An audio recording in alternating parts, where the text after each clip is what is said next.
नमस्कार मित्रों, मैं ब्रजेंद्र सिंह। हमारे YouTube चैनल उपन्यास कहानियां में आपका स्वागत है। आप सुन रहे हैं फणीश्वर नाथ रेणु का उपन्यास मैल आंचल का भाग 23।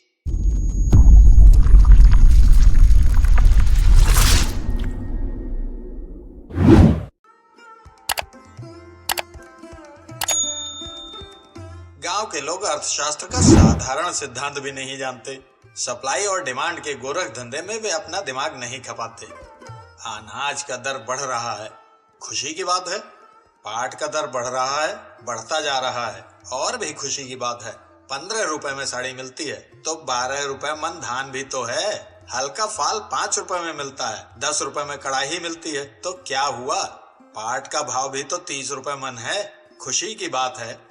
अनाज के ऊंचे दर से गांव के 3 ही व्यक्तियों ने फायदा उठाया है। तहसीलदार साहब ने, सिंह जी ने और खिलावन सिंह यादव ने। छोटे छोटे किसानों की जमीनें कौड़ी के मोल बिक रही हैं। मजदूरों को 1.25 रुपए रोज मजदूरी मिलती है, लेकिन एक आदमी का भी पेट नहीं भरता। 5 साल पहले सिर्फ 5 आने रोज मजदूरी मिलती थी और उसी में घर भर के लोग खाते थे। तहसीलदार साहब ने धान तैयार होते ही न जाने कहां छिपा दिया है। दरवाजे पर दर्जनों बख्खार हैं, लेकिन इस साल सब खाली। चमगादड़ों के अड्डे हैं। सरकार शायद धान जब्ती का कानून बना रही है। कपड़े के बिना सारे गांव के लोग अर्धनग्न हैं। मर्दों ने पैंट पहनना शुरू कर दिया है और औरतें आंगन में काम करते समय एक कपड़ा कमर में लपेटकर काम चला लेती हैं। 12 वर्ष तक के बच्चे तो नंगे ही रहते हैं। शिवनाथ चौधरी जी सभा में खादी के अर्थशास्त्र पर प्रकाश डाल रहे हैं। आंकड़े देकर साबित कर रहे हैं कि यदि घर का एक एक व्यक्ति चरखा चलाने लगे तो गांव से गरीबी दूर हो जाएगी, अन्न वस्त्र की कमी नहीं रहेगी। चरखा सेंटर खुल गया है, अब गांव में गरीबी नहीं रहेगी। पटना से 2 मास्टर आए हैं, चरखा मास्टर और करघा मास्टर। एक मास्टरनी भी आई है औरतों को चरखा सिखाने के लिए। औरतों से कहती है, चरखा हमार भतारपुर, चरखा हमार नाती, चरखा के बदौलत मोरा दुआर झूले हाथी। चरखा की बदौलत हाथी? जय गांधी जी की जय। सैनिक जी और चिनगारी जी की तरह गरम भाखन शिवनाथ चौधरी जी नहीं देते हैं, लेकिन बात पक्की कहते हैं। एकदम हिसाब से सब बात कहते हैं। खूब ज्ञान की बात कहते हैं। कल का पीसा हुआ आटा नहीं खाते हैं, चीनी नहीं खाते, गुड़ खाते हैं। त्यागी आदमी हैं। चौधरी जी के साथ में दरभंगा जिले के तमोड़िया स्टेशन से राम लगीना बाबू आए हैं। सुनते हैं पानी से ही सब बीमारी का इलाज करते हैं। आग में पकाई हुई चीज नहीं खाते, साग की हरी पत्तियां चबाकर खाते हैं। कहते हैं इसमें बहुत ताकत है। वो भी असल त्यागी हैं। देह में सिर्फ हड्डियां बाकी बच गई हैं, मांस का लेश भी नहीं। दिन भर में करीब 15 बार हाथ में लोटा लेकर मैदान की ओर जाते हैं। सादा कागज वाला एक फाहरम बटा हुआ है। फाहरम पर महात्मा जी की छापी है और नीचे लिखा है, बापू कहते हैं, जो पहने सो काते, जो काते सो पहने। सोशलिस्ट पार्टी वालों ने भी फार्म बांट किया था, लेकिन वह लाल रंग का था और उसमें एक दोहा ज्यादा था। जो जोतेगा सो बोएगा, जो बोएगा सो काटेगा, जो काटेगा वो बांटेगा। बालदेव जी की जगह पर मोहनदास आया है। यहीं पुरैनिया सभा में राजेंद्र बाबू के सामने भाषण देता था। बालदेव जी को पुर्जी बांटने से छुट्टी नहीं मिलती है, इसलिए पब्लिक का काम करने के लिए मोहनदास को यहाँ भेजा गया है। बड़ा बहादुर है मोहनदास। कहते हैं जब 42 के मोमेंट में लोग कचहरी पर झंडा फहराने जा रहे थे तो मिलिट्री ने घेर लिया था। मोहनदास एक मिलिट्री के फैले हुए पैर के बीच से उस पार चला गया और कचहरी के हाथा में झंडा फहरा दिया। रामायण में हनुमान जी ने सुरसा को मसक रूप धरकर जिस तरह छकाया था, उसी तरह इस आर्यावर्त में केवल आर्य अर्थात शुद्ध हिंदू रह सकते हैं। काली टोपी वाले संयोजक जी बौद्धिक क्लास में रोज कहते हैं, यवनों ने हमारे आर्यावर्त की संस्कृति, धर्म, कला कौशल को नष्ट कर दिया है। अभी हिंदू संतान म्लेच्छ संस्कृत की पुजारी हो गई हैं। शिवाजी, महाराणा प्रताप। बौद्धिक क्लास? सोशलिस्ट पार्टी का वासुदेव कहता है, बुद्धू क्लास। वासुदेव ही नहीं, काली टोपी वाले बहुत से जवान भी बुद्धू क्लास ही कहते हैं। लाठी, भाला और तलवार हाथ में लेते ही खून गर्म हो जाता है राजपूत नौजवानों का। उस दिन हरगौरी कह रहा था, संयोजक जी, यवनों पर मुझे क्रोध नहीं होता, यवनों का पक्ष लेने वाले हिंदुओं की तो गर्दन उड़ा देने का जी करता है। संयोजक जी जरा दूर हट गए थे, नहीं तो हरगौरी ने इस तरह तलवार चलाई थी कि संयोजक जी की गर्दन ही धड़ से अलग हो जाती। आर्याव्रत, मेरी गंज का ही नाम अब शायद आर्याव्रत हो गया है, लेकिन इस गांव में तो एक भी मुसलमान नहीं। गांव भर के हलवाहों, चरवाहों और मजदूरों का नेता कालीचरण है। छोटा नेता वासुदेव। वासुदेव सबों को समझाता है, भाई आदमी को एक ही रंग में रहना चाहिए। ये 3 रंग का झंडा, थोड़ा सादा, थोड़ा लाल और थोड़ा पीला, ये तो खिचड़ी पार्टी का झंडा है। कांग्रेस तो खिचड़ी पार्टी है, इसमें जमींदार हैं, सेठ लोग हैं और पासंग मारने के लिए थोड़ा किसान मजदूरों को भी मेंबर बना लिया जाता है। गरीबों को एक ही रंग के झंडे वाली पार्टी में रहना चाहिए। तहसीलदार साहब भी कांग्रेसी हो गए हैं। उन्होंने चरखा सेंटर के लिए अपना गुहाल घर दे दिया है। खद्दर पहनने लगे हैं। बोलते थे, सारी जिंदगी तो झूठ बेईमानी करते ही गुजर गई, आखिरी उम्र में पुण्य भी करना चाहिए। तहसीलदार साहब चवन्निया मेंबर नहीं बने हैं। चवन्निया मेंबर तो सभी बनते हैं। तहसीलदार साहब 400 टकिया मेंबर बने हैं।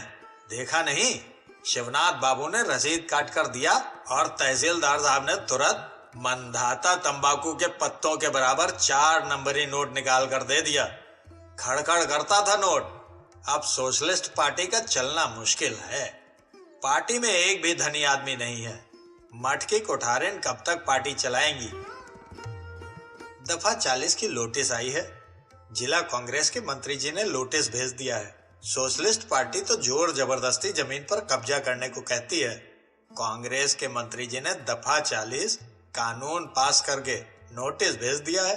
बालदेव जी हाट में नोटिस बांट रहे हैं। दफा 40 कानून पास हो गया। अधिया बटैयादार करने वाले किसान अपनी जमीन नकदी करा लें, बहती गंगा में हाथ धो लें। नया कानून पास हो गया। हिंसा बात करने की जरूरत नहीं। पुरानिया कचहरी में दफा 40 का हाकिम आ गया है। दरखास्त दे दो, बस जमीन नकदी हो जाएगी। वाजिब बात कहते हैं बालदेव जी। यदि बिना तूल फजूल किए ही जमीन नकदी हो रही है तो सोशलिस्ट पार्टी में जाने की क्या जरूरत है। कांग्रेस का राज है। जिस चीज की जरूरत हो कांग्रेस के मंत्री जी से कहो, कानून बना देंगे। तब एक बात है, इस तरह छिटपुट होकर कहने से कांग्रेस के मंत्री भी कुछ नहीं कर सकते हैं। सबों को एक जगह मिलना चाहिए, मिलकर एक ही बात बोलनी चाहिए। 10 मिलकर करो काज, हारो जीतो क्या है लाज। गलती तो पब्लिक की ही है, कोई कांग्रेस में तो कोई सोशलिस्ट में तो कोई काली टोपी में। इस तरह तितिर बितिर रहने से पब्लिक की कोई भलाई नहीं हो सकती। बालदेव जी ठीक कहते हैं। 40BT एक्ट सोशलिस्ट पार्टी के जिला मंत्री जी कॉमरेड कालीचरण को समझाते हैं, 40BT एक्ट तो कोई नया कानून नहीं, ये तो पुराना कानून है। कांग्रेस के मंत्री ने पर्चे बंटवाए हैं, ठीक है। आप भी गांव के किसानों से कहिए कि जितने बड़े किसान हैं सबों की जमीन पर धावा कर दें, कोई किसी के खिलाफ गवाही नहीं दे। कानून से क्या होता है, असल चीज है साबित करना। सबूत पक्का होना चाहिए। गवाहों के इजहार में जरा भी डेढ़ भेड़ नहीं हो। ये तो तभी हो सकता है जब सभी गरीब एक झंडे के नीचे एक पार्टी में एक सूत्र में बंध जाएं। तहसीलदार साहब कांग्रेसी हो गए हैं, बस उन्हीं की जमीन पर किसानों द्वारा दावा करवा दीजिए, रंग खुल जाएगा। तब देखिएगा कि कांग्रेस के मंत्री जी की नोटिसबाजी की क्या कीमत है। लाल पतक्का के इस अंक में चिंगारी जी का इस संबंध में एक विशेष आर्टिकल है। ज्यादा कॉपी ले जाइए इस बार। दफा 40 आधी और बटैयादार करने वालों की जमीन पर सर्वाधिकार दिलाने का कानून है, लेकिन कानून में छोटा सा छेद भी रहे तो उससे हाथ ही निकल जा सकता है। जितने दफा 40 के हाकिम नियुक्त हुए हैं सभी या तो जमींदार अथवा बड़े बड़े किसानों के बेटे हैं। उनसे गरीबों की भलाई की आशा बेकार है, लेकिन एकता की शक्ति कानून से भी बढ़कर है। सोशलिस्ट पार्टी के लाल झंडे के नीचे होकर हम प्रतिज्ञा करें कि जमींदारों और बड़े किसानों के पक्ष में गांव का एक बच्चा भी गवाही नहीं देगा। लाल पताका अधिदारों को विश्वास दिलाता है। कहना वाजिब है, बात वाजिब नहीं, ये बात का बतंगड़ है। जोतकी जी सभी बात में मीन मेख निकालते हैं। दो भैंसे की लड़ाई में दूब के सिराफत कांग्रेस और सुसलिंग अपने में लड़ रहा है। दोनों अपना अपना मेंबर बनाना चाहता है। चक्की के दो पार्ट में गरीब लोग ही पीछे जाएंगे। गरीब पीछे नहीं जाएंगे, गरीबों की भलाई होगी। एक पार्टी रहने से काम नहीं होता है। जब दो दलों में मुकाबला और हिड़िस होता है तो फायदा पब्लिक को ही होता है। उस बार रोहताट मेला में विदेशिया नाच वाला आया था। मन लगाकर न तो नाच करता था और न गाना ही अच्छी तरह गाता था। तीसरे दिन बलवाही नाच का भी एक दल आ गया। दोनों में मुकाबला हो गया। शाम से ही दोनों दलों ने नाच शुरू किया। कितना गजल, कव्वाली, खेमटा और दादरा गाया, इसका ठिकाना नहीं। सूरज उगने तक दोनों दल वाले नाचते ही रहे। तब मेला मैनेजर बाबू ने दोनों दलों के लोगों को समझा बुझाकर नाच बंद करवाया था। चलित्तर कर्मकार आया है। क्रांति चलित्तर कर्मकार, जाति का कमार है, घर सेमापुर में है। मूवमेंट के समय गोरा मिलिट्री इसके नाम को सुनते ही पेशाब करने लगता था। बम, पिस्तौल और बंदूक चलाने में मशहूर। मूवमेंट के समय जितने सरकारी गवाह बने थे सबों के नाक कान काट लिए थे चलित्तर ने। बहादुर है, कभी पकड़ाया नहीं। कितने सीआईडी को जान से खत्म किया। धर्मपुर के बड़े बड़े लोग इसके नाम से थर थर कांपते थे। ज्यों ही चलित्तर का घोड़ा दरवाजे पर पहुंचा, किसी सी सटक, दीजिए चंदा। 50 नहीं, 500 से कम एक पैसा नहीं लेंगे। नहीं है, चाबी लाइए तिजोरी की। नहीं नहीं, ठाए ठाए। 10 खूनी केस उसके ऊपर था, लेकिन कभी पकड़ा नहीं गया। आखिर हार कर सरकार ने मुकदमा उठा लिया। क्रांति चलित्तर कर्मकार कालीचरण के यहाँ आया है। बस तब क्या है, करेला चढ़ा नीम पर। चलित्तर भी सोशलिस्ट पार्टी में है। तब तो जरूर बम पिस्तौल की ट्रेनिंग ही देने आया है। बम पिस्तौल के सामने काली टोपी वालों की लाठी क्या करेगी? हाथी के आगे पिद्दी। चरखा, करगा, लाठी भाला और बम पिस्तौल, 3 ट्रेनिंग। मित्रों, अभी आप सुन रहे थे फणीश्वर नाथ रेणु के उपन्यास मैला आंचल का भाग 23। अब आगे प्रस्तुत है मैला आंचल उपन्यास का भाग 24। हाँ रे, अब न जियब रे सैया, छतिया पर लोटल केश। अब न जियब रे सैया। महंगी पड़े या अकाल हो, पर्व त्योहार तो मनाना ही होगा। और होली, फागुन महीने की हवा ही बावरी होती है। आसिन कासिक के मलेरिया और काला आजार से टूटे हुए शरीर में फागुन की हवा संजीवनी फूंक देती है। रोने कराने के लिए बाकी 11 महीने तो हैं ही। फागुन भर तो हंस लो गा लो, जो जिए सो खेले फाग। दूसरे पर्व त्योहार को तो टाल भी दिया जा सकता है। दिवाली में 1-2 दिए जला लिए, बस छुट्टी। लेकिन होली तो मुर्दा दिलों को भी गुदगुदी लगाकर जलाती है। बौर हुए आम के बाग से हवा आकर बच्चे बूढ़ों को मतवाला बना जाती है। चावल का आटा, गुड़ और तेल, पुआ पकवान के इस छोटे से आयोजन के लिए मालिकों के दरवाजे पर 5 दिन पहले से ही भीड़ लग जाती है। बखार के मुंह खोल दिए जाते हैं। मालिक बही खाता लेकर बैठ जाते हैं। पास में कचरौटी खुली रहती है। धान नापने वाला धान की ढेरी से धान नापता जाता है। बाबर दास को 1 मन, सोनाए तत्मा को 3 पसेरी। सादा कागज पर अंगूठे का निशान देते जाओ। भादौ महीने में यदि भदय धान चुका दोगे तो 1.5 यानी 1 मन का 1.5 मन। यदि अगहनी में फसल चुकाओगे तो 1.5 मन का 3 मन। सीधा हिसाब है। गांव के सभी बड़े बड़े किसानों का अपना अपना मजदूर टोला है। सिंह जी का ततमा और पासवान टोला, तहसीलदार साहब का पुलिया टोला, धानुक टोला, कुर्मी टोला और कियोट टोला, खिलावन यादव का गुआर टोला और कोयरी टोला। संथाल टोली पर किसी का खास अधिकार नहीं। इस बार तहसीलदार साहब को छोड़कर किसी ने मजदूरों को धान नहीं दिया। अंगूठे का निशान नहीं देंगे और धान लेंगे।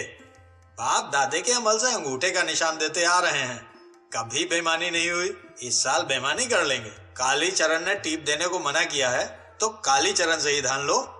तहसीलदार को नए टीप की जरूरत नहीं, पुराने टीप ही इतने हैं कि कोई इधर उधर नहीं कर सकता। दूसरे किसानों के मजदूरों को भी तहसीलदार साहब ने इस बार धान दिया है, लेकिन कालीचरण को जमानतदार रखकर धान वसूलवा देना कालीचरण का काम होगा। अरे ड्योढ़ा नहीं तो सवैया ही सही, जो भी हो, तहसीलदार के दिल में दया धर्म है, बाकी मालिक तो पिशाच है पिशाच। एक और लौटल बारी रे बेहुबा। फगुआ का हर एक गीत देह में सिहरन पैदा करता है। फुलिया का चुमाना खल्लासी जी से हो गया है। खल्लासी जी विदाई कराने के लिए आए थे, लेकिन फुलिया इस होली में जाने को तैयार नहीं हुई। खल्लासी जी बहुत बिगड़े, धरना देकर 4 दिन तक बैठे रहे। आखिर में रूठ कर जाने लगे। फुलिया ने रमजू की स्त्री के आंगन में खल्लासी जी से भेंट करके कहा था, इस साल होली मैहर में ही बनाने दो, अगले साल तो नैना मिलानी करी ले रे सैया, नैना मिलानी करी ले, अब की बेर हम नहर रहबो, जो दिल चाहे सो करी ले। दोपहर से शाम तक रमजू दास की स्त्री के आंगन में रहकर फुलिया ने खल्लासी जी को मना लिया है। होली के लिए खल्लासी जी ने 1 रुपया दिया है। बेचारा सहदेव मिसर इस बार किससे होली खेलेगा। पिछले साल की बात याद आते ही फुलिया का देह सिहरने लगता है। भांग पीकर धुत था सहदेव मिसर। एक ही पुआ को बारी बारी से दांत से काटकर दोनों ने खाया था। अरे जात धर्म, फुलिया तू हमारी रानी है, तो हमारी जात तू ही धर्म, सब कुछ। बाबू को दारू पीने के लिए 1.5 रुपया दिया था और माँ को अठन्नी। रात भर सहदेव मिसर जागा रह गया था। फुलिया के देह के पोर पोर में मीठा दर्द फैल रहा है। जोड़ जोड़ में दर्द मालूम होता है। कोई बाहों में जकड़कर मरोड़े कि जोड़ की हड्डियां पटपटा कर चटक उठे और दर्द दूर हो जाए।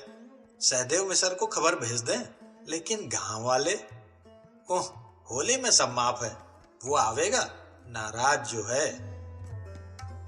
अरे बहिया पकड़ झकझोरे श्याम रे, फूटल रेशमी जोड़ी चूड़ी, मसिक गई चोली भिगावल साड़ी, आंचर उड़ जाए हो, ऐसो होरी मचायो श्याम रे। कमला की आंखें लाल हो रही हैं। पिछले साल होली के ही दिन वो बेहोश हुई थी। इस बार क्या होगा?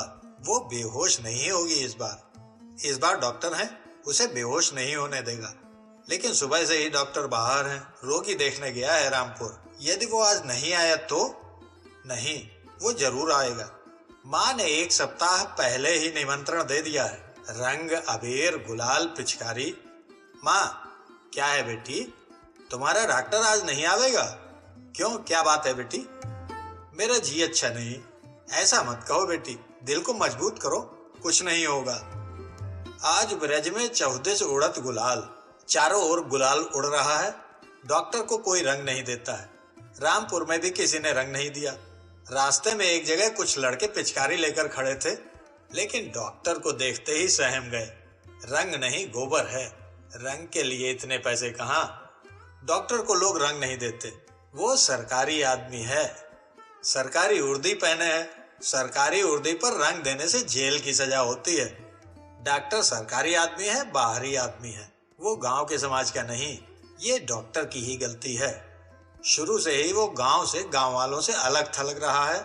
उसका नाता सिर्फ रोगी और रोगी से रहा। उसने गांव की जिंदगी में कभी घुलने मिलने की चेष्टा नहीं की। लेकिन डॉक्टर को अब गांव की जिंदगी अच्छी लगने लगी है। गांव अच्छा लगने लगा है और गांव के लोग अच्छे लगते हैं। वो गांव को प्यार करता है। उसे कोई रंग क्यों नहीं देता? वो रंग में, गोबर में, कीचड़ में शराबोर होना चाहता है। अर्र, कोई बुरा न माने, होली है। डॉक्टर के सफेद कुर्ते पर लाल गुलाबी रंगों की छींटें छरछरा कर पड़ती हैं। ओ कालीचरण, बुरा मत मानिए डॉक्टर साहब, होली है। डॉक्टर मनी बैग से 10 रुपए का नोट निकालकर कालीचरण को देता है। होली का चंदा, रंग और अबीर का चंदा। होली है, होली है, होली है। गणेश हाथ में पिचकारी लिए मौसी का आंचल पकड़कर खड़ा है। मौसी हंसकर कहती है, सुबह से ही रंग खेलने के लिए जिद कर रहा है। मेरी एक साड़ी को तो रंग से सराबोर कर दिया है। अब जिद पकड़ा है कि गांव के लड़कों के साथ खेलेंगे। आओ भैया गणेश। कालीचरण गणेश का हाथ पकड़कर ले चलता है। गणेश खुश होकर डॉक्टर पर रंग की पिचकारी से फुहारें बरसाता हुआ कालीचरण के साथ भाग जाता है। मौसी खुश है। जुग जुग जियो काली बेटा, बड़ा मस्त नौजवान है। डॉक्टर कहता है। कमला 5 बार पूछवा चुकी है, डॉक्टर साहब लौटे हैं या नहीं। मुझे धमकी दे के गई है, आज डॉक्टर को तुम नहीं खिला सकती। आज मेरे यहाँ निमंत्रण है। ढोल ढाक, झाज, मृदंग और डंप, होली, फगुआ, भड़वा और जोगीड़ा। कालीचरण का दल बहुत बड़ा है, 2 ढोल, 1 ढाक है, झांझ, डंप, सभी अच्छे गाने वाले भी उसी के दल में हैं। सुंदरलाल, मुंजीलाल, देवी दयाल और जोगीड़ा कहने वाला महंता। मिडिल में पढ़ता है, पढ़ने में बड़ा तेज है, दोहा कवित्व जोड़ने में उसको चांदी की चिकती मिली है। गांव के छोटे छोटे दल भी कालीचरण के दल में मिल गए हैं। जोगीड़ा सारा रारा, जोगीड़ा सारा रारा, जोगी जी ताल न टूटे, 3 ताल पर ढोलक बाजे, ताक दिना दिन धिनक तिनक। जोगी जी होली है, कोई बुरा न माने होली है, बरसा में गड्ढे जब जाते हैं भर, भेग हजारों उसमें करते हैं टर। वैसे ही राज आज कांग्रेस का है, लीडर बने हैं सभी कल के गीदड़। जोगी जी सारा रारा, जोगी जी ताल न टूटे, जोगी जी 3 ताल पर ढोलक बाजे, जोगी जी ताक दिना दिन, चरखा कातो खद्दड़ पहनो, रहे हाथ में झोली, दिन दहाड़े करो डकैती, बोल सुराजी बोली। जोगीरा सारा रारा। सिर्फ जोगीड़ा ही नहीं, महंता ने नया फगुआ गीत भी जोड़ा है, बट गमनी फगुआ, राह में चलते हुए गाने के लिए। आई रे होरिया आई फिर से आई रे, गावत गांधी राग मनोहर, चरखा चलावे बाबू राजेंद्र, गुंजल भारत अमहाई रे, होरिया आई फिर से, वीर जमाहिर शान हमारो, बल्लभ है अभिमान हमारो, जय प्रकाश जय सो भाई रे, होरिया आई फिर से, होली है होली है होली है। कोयरी टोले का बूढ़ा कलरू मातो कहता है, अरे डॉक्टर साहब, अब क्या लोग होली खेलेंगे, होली का जमाना चला गया। एक जमाना था जबकि गांव के सभी बूढ़ों को नंगा करके नचाया जाता था, एकदम नंगा। उस बार राज के मैनेजर जनसैन साहब के साथ 3-4 साहब आए थे, काला बक्सा में आंख लगाकर छापी लेते थे। बाद में खानसामा से मालूम हुआ कि विलायत के गजट में छापी हुआ था, एकदम नंगा। कामरेड वासुदेव भड़वा गाने के लिए कह रहे हैं, अब एक नया भड़वा हो, एकदम नया ताजा माल, जर्मन वाला। ढाग डिन्ना ताग डिन्ना, अरे ओ बुड़बक बमना, अरे हे बुड़बक बमना, चुम्मा लेवे में जात नहीं रे जाए, सुपति मऊनिया लाए डुमनिया, मांगे प्यास से पनिया, कुआं के पानी न पावे बेचारी, दौड़ल कमला के किनरिया, सोए डुमनिया जब बनली नटनिया, आंख के मारे पपनिया, ते करो खातिर दौड़ ले बौड़ हवा, छोड़ के घर के बमनिया, जोलाहा धुनिया तेली तिलनिया के पिए न छुअल पनिया, नटने के जोबना के गंगा जमुनवा में डुबकी लगा के नहानिया, दिन भर पूजा पर आसन लगा के पोथी कुरान बचनिया, रात की तातम टोली के गलियन में जोत की जी पतरा गननिया, भकुआ बामन चुम्मा लेवे में जात नहीं रे जाए, कोई बुरा न माने होली है होली है। तहसीलदार साहब की ड्योढ़ी पर पैर रखते ही डॉक्टर के मुंह पर गुलाल मल दिया गया। डॉक्टर की आंखें बंद हैं, लेकिन स्पर्श में वो समझ गया है कि गुलाल किसने मला है। कमली, बसंतोत्सव की कमली। डॉक्टर याद करने की चेष्टा करता है, एक बार किसी चित्रकार का मैथिली शीर्षक चित्र किसी मासिक पत्रिका में देखा था। कौन था वो चित्रकार? डॉक्टर बेचारे के पास न अबीर है और न रंग की पिचकारी। ये एक तरफा होली कैसी? लीजिए डॉक्टर बाबू, अबीर लीजिए और इस बाल्टी में रंग है। माँ बेहद खुश है आज। पिछले साल होली के दिन इस आंगन में मातम हो रहा था और इस साल उसकी बेटी चहकती फिर रही है। दुहाई बाबा भोलेनाथ। बेचारा डॉक्टर रंग भी नहीं देना जानता, हाथ में अबीर लेकर खड़ा है, मुंह देख रहा है, कहाँ लगावे। जरा अपना हाथ बढ़ाइए तो। क्यों, हाथ पर गुलाल लगा दूं? आप होली खेल रहे हैं या इंजेक्शन दे रहे हैं? चुटकी में अबीर लेकर ऐसे खड़े हैं मानो किसी की मांग में सिंदूर देना है। कमली खिलखिलाकर हंसती है, रंगीन हंसी। डॉक्टर अब पहले की तरह कमली की बोली को एक बीमार की बोली समझकर नहीं टाल सकता है। कमरे में लालटेन की हल्की रोशनी फैली हुई है, सामने कमली खड़ी हंस रही है। ऐसी हंसी डॉक्टर ने कभी नहीं देखी थी। वो स्वस्थ हंसी है, विकार शून्य। कमली का अंग अंग मानो फड़क रहा है। डॉक्टर अपने दिल की धड़कन को साफ साफ सुन रहा है। उसके ललाट पर आज भी पसीने की बूंदें चमक रही हैं। सामने दीवार पर एक बड़ा आईना है। डॉक्टर उसमें अपनी सूरत देखता है। ललाट पर पसीने की बूंदें, मानो दूल्हे के ललाट पर चंदन की छोटी छोटी बिंदियां सजाई गई हैं। डॉक्टर को भावभूत के माधव मालती की याद आती है। होली को पहले मदन महोत्सव कहा जाता था। आम की मंजरियों से मदन की पूजा की जाती थी। इसी मदनोत्सव के दिन माधव और मालती की आंखें चार हुई थीं और दोनों प्रेम की डोरी में बंध गए थे। जहां राधे श्याम खेले होरी, डॉक्टर अबीर की पूरी झोली कमला पर उलट देता है। सिर पर लाल अबीर बिखर गया, मुंह पर, गालों पर और नाक पर। कहते हैं सिंदूर लगाते समय जिस लड़की के नाक पर सिंदूर झड़कर गिरता है वो अपने पति की बड़ी दुलारी होती है। ऐसी मचायो होरी हो, कनक भवन में श्याम मचायो होरी। मित्रों, अभी आप सुन रहे थे फणीश्वर नाथ रेणु का उपन्यास मैल आंचल का भाग 24।